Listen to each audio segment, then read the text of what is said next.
under starters' orders for this year's derby. Diana, you really are unspeakable. Well, that's my job. Diana Trent, unspeakable swine by appointment. You shouldn't mock the afflicted. Yes, of course you should. They can't fight back. You're onto a winning ticket mocking the afflicted. Come on, Nelly. Cut him off at the corner. You can't tempt fate like that, you know. It'll get you in the end. Oh, not a chance. The day I lay hand to walking frame will be the day I pull the plug on myself. My son Geoffrey said the same thing about turning 30. Pity he didn't listen to himself. Please don't wish my family dead, Diana. Well, they wish you dead. That's my family. Families are allowed to wish each other dead. It's the norm. But if outsiders do it, it's just plain rude. Oh, come on. I've got something to show you.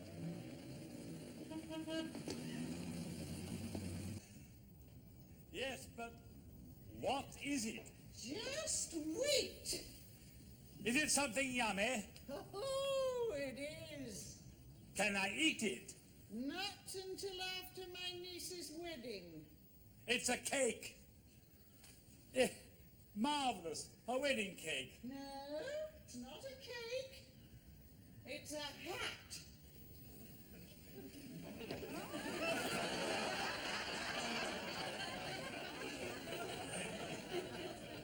Well?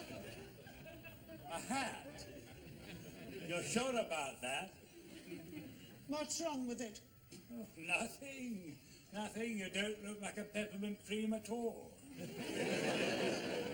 It is for a wedding. People wear hats like this at weddings. In this country? My niece, Sarah, is the only family I have got, and I am trying to do the right thing. Are you also going to wear bells on your shoes? Oh, what do you know about fashion, you dull bumpkin? Diana, this is supposed to be Sarah's and Sam's special day. The focus should be on them. But it won't be if you turn up looking like the Sydney Opera House. Oh, never get it together as a maiden aunt. Oh, well, Sarah and her crook would have understood. Do you think Sam is a crook? Bent as a 9-quid note. Oh, well, at least you outwitted him. Got your offensive daughter-in-law a business to channel her neuroses through. Yes, the beauty parlor franchise was just what Marion needed to make her a human being. And I get free facials every week. You what? Just because the clock's winding down doesn't mean you don't have to polish the case. Oh, dear God. Must be off. I'm having an avocado face pack this week. I feel pretty, oh so pretty, I feel pretty and witty and gay. God, stop mincing around, Tom. You're far too old to start turning any of life's great corners.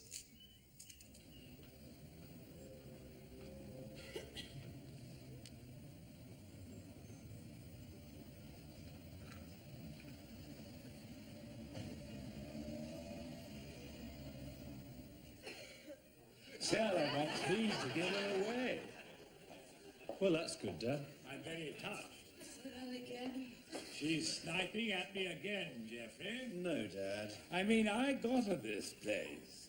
If I hadn't outwitted Sarah's fiancé, she'd still be sitting around the house popping pills and slugging gin. She still does that, Dad. She's having a few problems here. What? She hasn't a clue what she's doing. Oh, And she isn't making any money out of it. oh dear, oh dear. Marion, What? how's it going? Oh, fine. Fine. I'm going broke. The place is overrun by dirty old men expecting freebies. And everything's wonderful. Oh.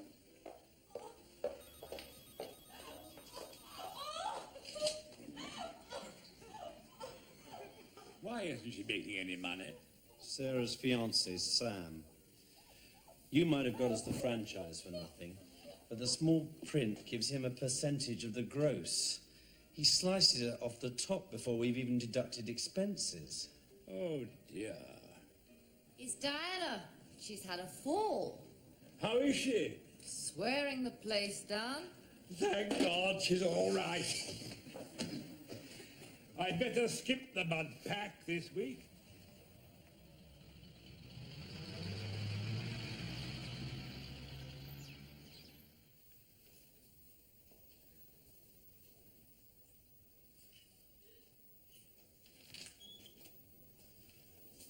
What happened?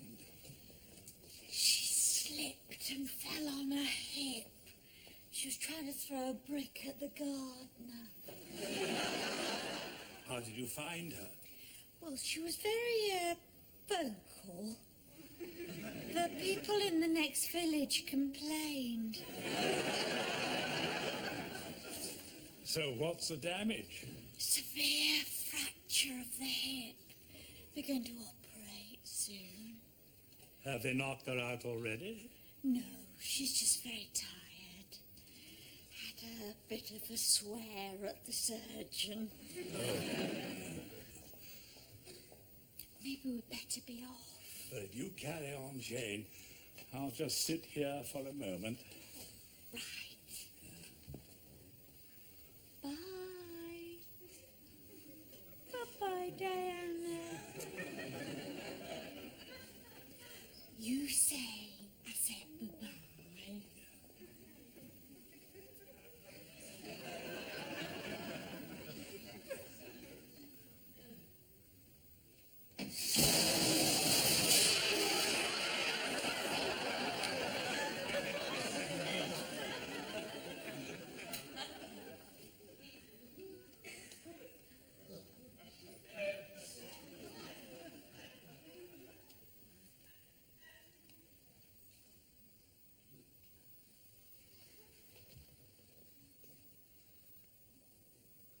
Oh, Diana, you poor old duck. Never mind, we're all here. We're all behind you. Oh, shut up, you clawing old woman. What ho? Good sleep? I've been awake all along. I just didn't want to have to listen to Jane going on about brittle bones and taking it easy at my time of life. She might have a point, you know. Oh, don't you start. I'm going to be out of here tomorrow. I'm taking up polo. Good idea. Maybe we should form a trapeze act together. It's a bugger, isn't it? Certainly is. Oh, it hurts like hell, too. Shall I get a nurse? No, it's okay. I want to go to this wedding, Tom. Oh, I wouldn't worry about that. You usually hate weddings, all those cheerful and happy people. It would only depress you. Yes, but it's a matter of principle. I said I'd be there. Don't want to be thwarted by old age. It's nothing to do with age. You fell over, had an accident. It could happen to anyone. Buses don't just run over old folk, you know. Pronounced Arifi? How are you then? It's my surgeon, Taff the Knife. David Davis, how do you do? Tom Ballard. You the husband? I'm not married. I've told you that once. They all deaf in your valley. Bundle of laughs, isn't she? Yes, she puts the tank in cantankerous. Do you mind? I am here, you know. You're my surgeon. You talk to me, not this buffoon. Now, what do these say? Oh, my God, is that me? Get your nose out. I've got no flesh on. Giving yourself quite a whack, my dear. When I go in, the chances are I might give you a new hip. The old ball and socket job. There's nothing wrong with my own hip. Bit brittle, you know. It's the steroid treatments. You probably need a new one in a couple of years anyway. Tom, will you tell this Celtic dimwit that I do not want a new hip? Hip replacements are for the old and the infirm. She says she thanks you very much and would love a new hip. Will you vent her spleen while you're at it? My pleasure. Okay, nurse? Body snatcher.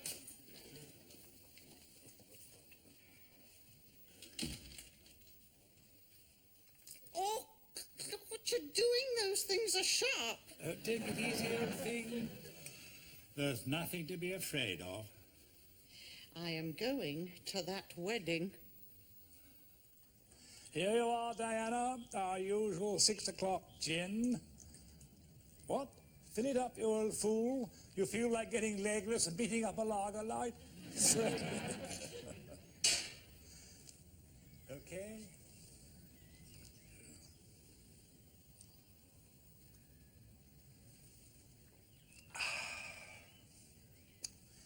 Guess who dropped by this afternoon? Ernest Hemingway. He wanted us to go to Pamplona to have a bit of a run with the bulls, but I told him it might be a bit tricky for you at the moment. What? Oh, that's not very nice, Diana. Ernest Hemingway's a great writer. He's not a macho old puff at all. Tom. What's the matter with your voice, Diana? I'm over here, Tom. You sound like that idiot Baines. I am the idiot Baines. Oh, look, it's the idiot Baines. I'm not the idiot Baines. You just said you were the idiot Baines. I meant it's me. You're talking to me, Harvey Baines. I am not an idiot. He says he's not an idiot. She says, do you have that in writing? Now listen, Diana, I'm getting a little tired of this constant undermining of my authority here, and furthermore, you're not even there. Oh, yes, she is. Even though she's under the surgeon's knife at the moment, she astutely travelled here to have a cup of gin. Isn't that so, my dear? She says, yes, it is, you smarmy little piggy.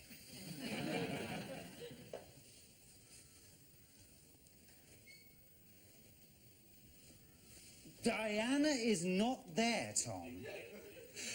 It's no use, Diana. He sees through you. I could have been in double glazing. I could have been. Did you want something, or did you just drop by to spend a few minutes looking daft? I was assessing the ongoing situation vis-à-vis Diana's new state. What? I was trying to work out what Diana was going to do now that she's going to be a cripple. What? Well, you know what it's like when these old ducks start cracking up. She won't be able to stay in this unit. Why not? It's not wheelchair accessible. We might have to move her into the garage until she can find somewhere else to live. You're at it again, trying to get rid of us. Tom, Diana has broken her hip. She is falling apart. This isn't Cripple City here, you know. If you can't walk upright unaided, you can't stop here. It's the same with toiletability. If you can't pee solo, I'm afraid it's goodbye. It's subsection 4, para 9 of the contract. You fool. I'm sorry? You're appallingly ignorant fool. She's only having a hip replacement, and that's as common as an appendix job these days. You end up better off than when you went in, you great clot. Really? Yes, really. A new hip will give Diana a new lease of life. And then she won't just be slinging words at you, she'll be running after you, hitting you about your silly head. Oh, that is good news.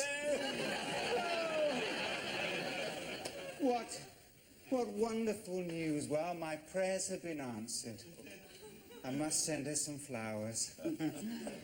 Damn. Jane! Cheers, old thing. So, how did it go? Fine. Brand new hip. Some of my best work then. The best that money can buy. And it won't crack and wear out. Her first false bit, with the teeth next, and the heart and lungs, kidneys. God, you stick round long enough, you get to be somebody else. The physio people will have you up tomorrow. Walking in a few days. Walking? On what?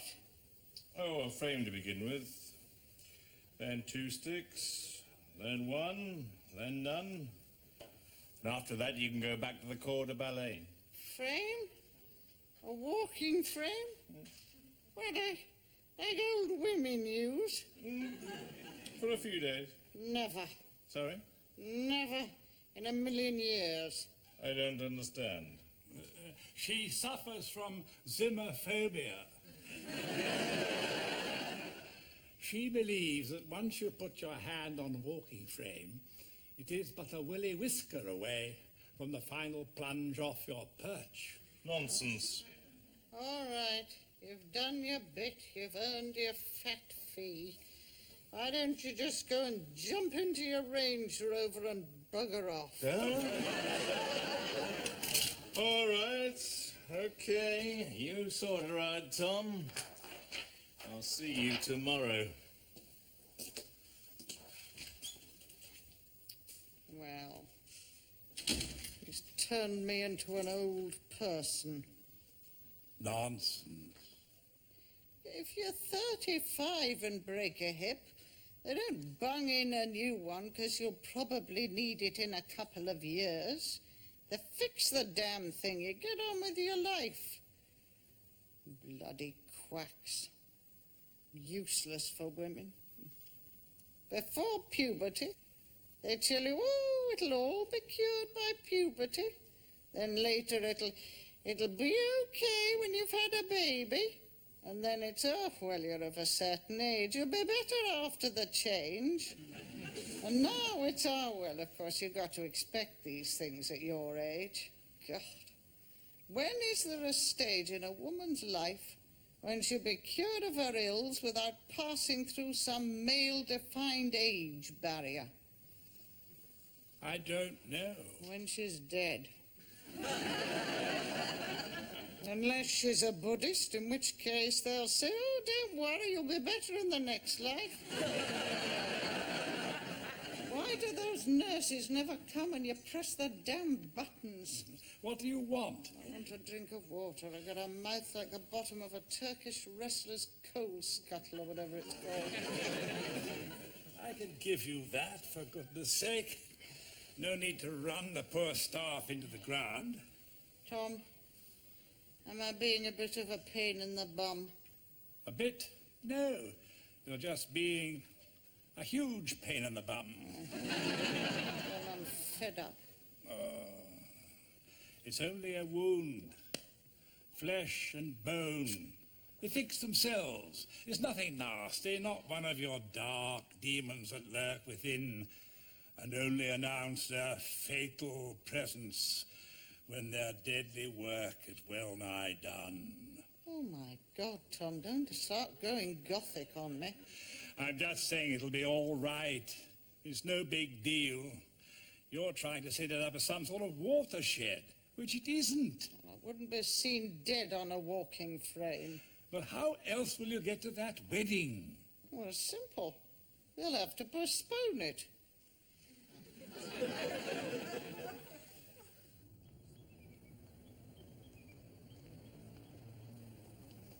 Can't do that, Diana. Why not? It's your wedding. You can have it whenever you like. Well, it's for financial reasons. The end of my tax year, you see. If we get married next Saturday, Means that we get optimum income splitting advantages for the next 2 years. How very romantic. It would cost us a fortune to put it off. Oh. Well, I suppose you need me there anyway. Tom's giving you away. Maybe you'll show me the photos one day. Never really liked that hat anyway. I did have a word with your surgeon. Oh, did he understand it? He's Welsh, you know. He's also one of the most qualified hitmen in the country. Oh, And he said you could easily attend the wedding if you really wanted to. but in a wheelchair, on a walking frame, so that I can have your tedious yuppie pals smiling at me and patting me on the head and talking slowly and clearly in case the old biddy doesn't understand. That's what happens, you know. The moment you show any outward signs of physical infirmity, they treat you like some kind of basket case who won't make it beyond the vol-au-vent. No, thank you very much. Well, I must be off. Got to go and see Marion and Geoffrey. What for? Oh, just business. Keeping the old balls in the air. I'll see you later, darling.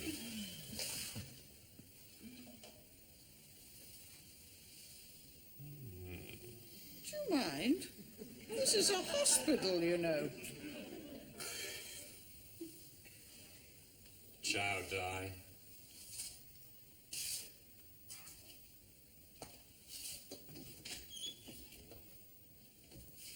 Well, there's no point in you hanging around any longer. I'm not a freak show. Oh, get off, girl. You're such a rock, you know. Bollocks. No, you are. You might strive to be a flinty old crab, but underneath... Underneath, I am a vicious old cynic who hates any overt displays of emotionalism. What do you want? Do you think I should marry him? Is this a serious question? Or are you just asking for reassurance? I don't know. Will you be honest with me? Not for a second. I shall say what I think is best for you at the time at which I say it. What do you think of Sam? Oh, he is a saint amongst men. Charming, witty, intelligent, good-looking. He's a dreadful con man, totally without any scruples whatsoever. Well, there is that side to him. So why do I love him? God knows. Your father was just the same. Totally doolally. He and that mother of yours were completely unsuited. She was a wet little mouse, and he couldn't stand still while there was a virgin left on the planet. And what happened? They got married, he stopped messing about, and she blossomed into a rare beauty and brain. And they were forced to suffer millions of years of appalling happiness together. Oh, I don't know why you love your dreadful little chiseler.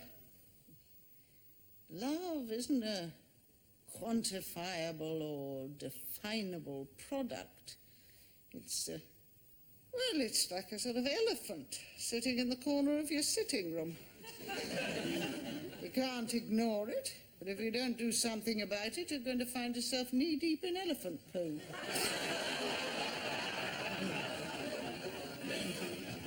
Why did you never marry? Oh, my God. Why does everybody always ask me that boring question? I never married because I was a photographer. A photographer? I could always see the whole picture. I was objective. Oh, I knew what I wanted in a husband. He had to be this, he had to be that, da-da, da-da, da-da, and of course, I should love him.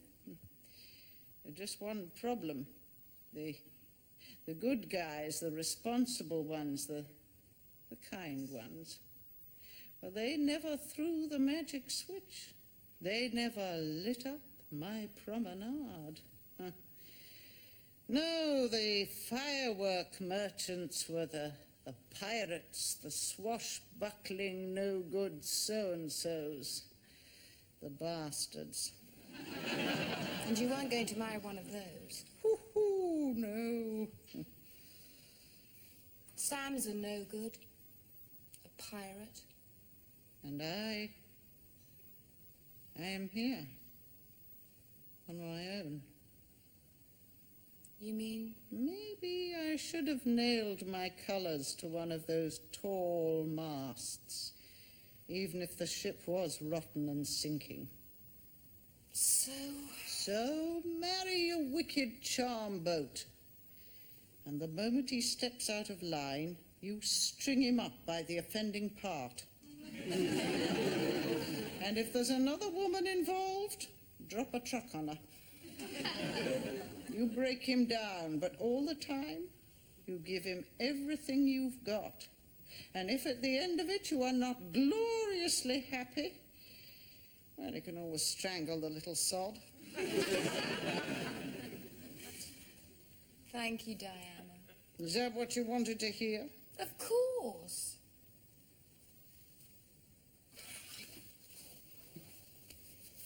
Be happy, you miserable brat. I really am sorry. No, you're not. I am. What with the wedding and everything, I feel as though you're almost family. So you don't enjoy ripping us off? It's not ripping you off, Jeffrey. It's in all the franchise contracts. We get a piece of the turnover off the top. Which means that we run at a loss. None of the other salons run at a loss. None of the other salons are run by totally incompetent. Who are you talking about? You do. Oh, thank you, Jeffrey. Your efficiency problems are your problems, not mine. My problem is collecting what I'm owed. That means that I'm working to support my wife's losses. Ow! Ow! Ow!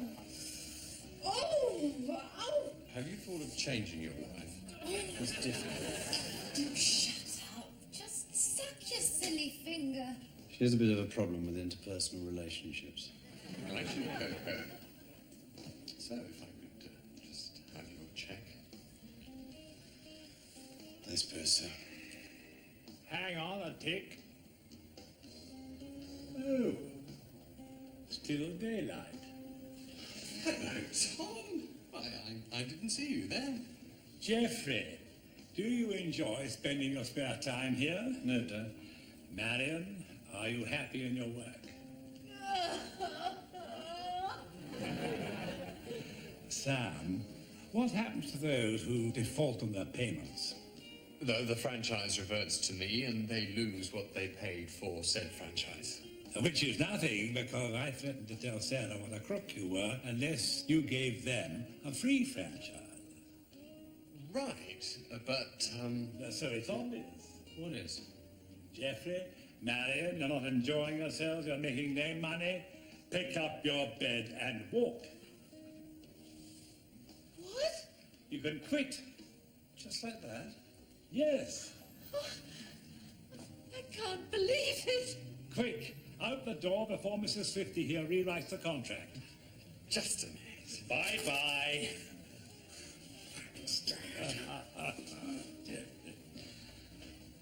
Marion.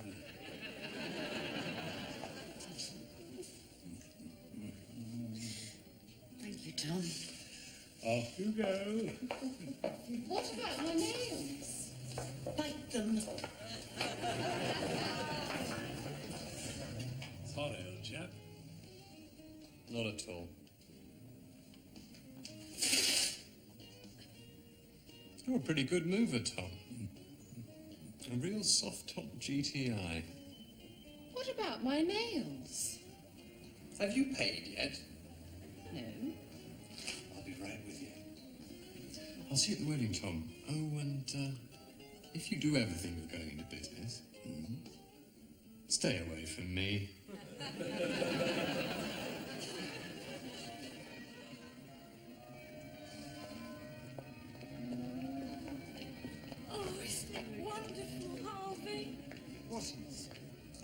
to a wedding. You and me going to a wedding. Who knows? It might give you some ideas. Yeah, Jane, you're absolutely right. Looking at this church does make me think of something. And what might that be, Harvey? If I might make so bold. If I could get Bayview registered as a religious charity, we might be in for some really big tax breaks.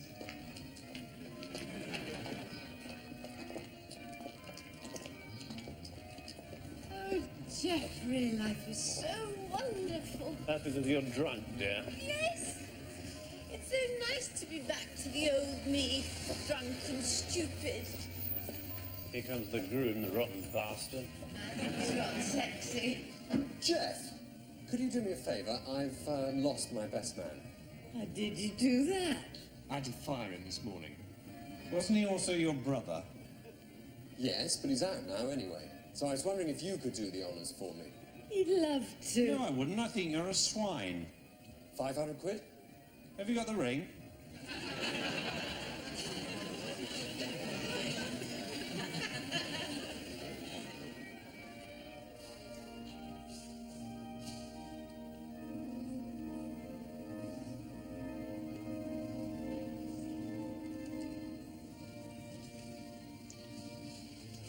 Got another appointment, have you? Not for a couple of hours.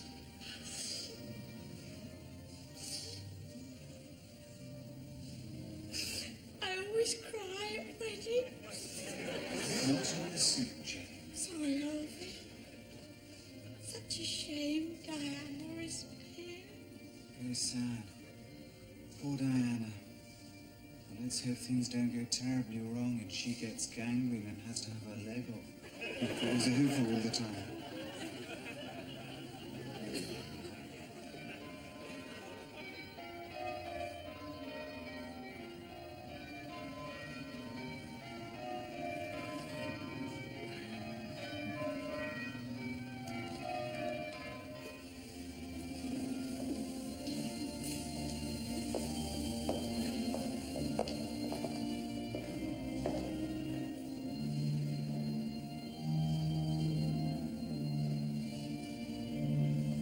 Do I look all right? Oh, you look fine, Tom. I always get nervous at weddings. When Jane Russell and I tied the knot, I nearly fainted right away. It's all right. He's just a bit daft. Oh, what a pity Diana couldn't be here. Pride, I'm afraid. Pride, coupled with a manic desire to be miserable at all costs. You better go.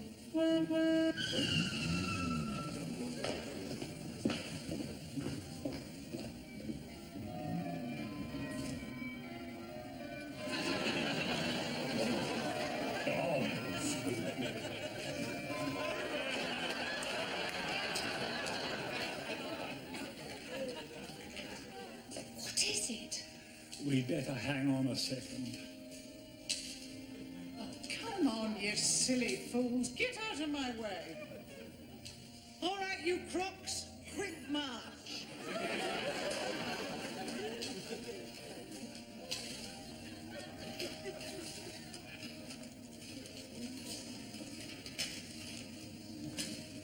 What is it?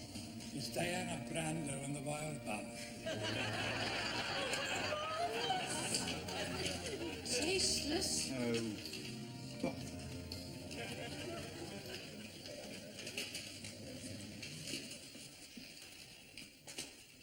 Well, what's the matter?